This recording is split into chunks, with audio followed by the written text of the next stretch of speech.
दोस्तों, अच्छे लोग सुखी क्यों नहीं रहते और बुरे पाखंडी लोग मौज उड़ाते हैं? इसके पीछे क्या कारण है कि अच्छे लोग सुखी नहीं रहते? इसके दो कारण हैं। चलिए दोस्तों, मैं आपको एक कहानी के माध्यम से बताता हूँ कि वे दो कारण क्या है। दोस्तों, कहानी को बहुत ध्यान से सुनना। कहानी बहुत ही रहस्यमय और ज्ञानवर्धक है। दोस्तों, किसी नगर में एक विधवा स्त्री रहती थी। जवानी में ही उसके पति का स्वर्गवास हो गया था, लेकिन उस स्त्री की 3 बेटियां थी। वह स्त्री बहुत ही गरीब थी। वह दिन रात लोगों के घर काम काज करके अपना तथा अपनी बच्चियों का पालन पोषण करती थी। लेकिन संयोगवश उसका भी अंतिम समय आ चुका था। यमराज ने अपने देवदूत से कहा कि जाओ धरती लोक से उस स्त्री के प्राण लेकर आओ। देवदूत यमराज की आज्ञा अनुसार उस स्त्री के प्राण लेने के लिए आया।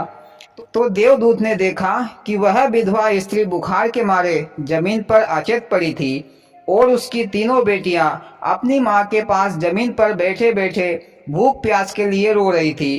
कुछ देर रोते रोते वे बच्चियां अपनी माँ के ऊपर ही सिर रखकर बेसुध होकर सो गई।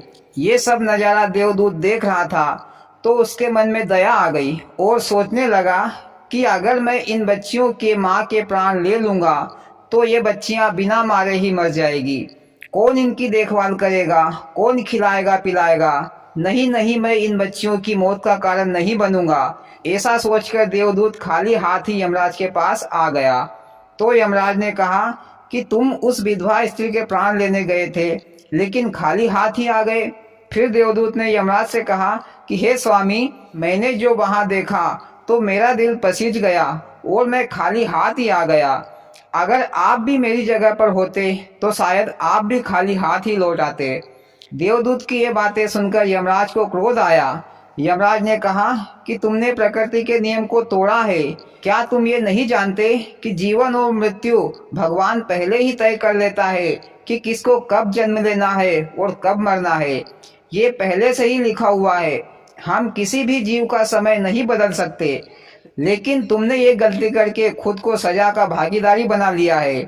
इसका दंड तुम्हें अवश्य मिलेगा।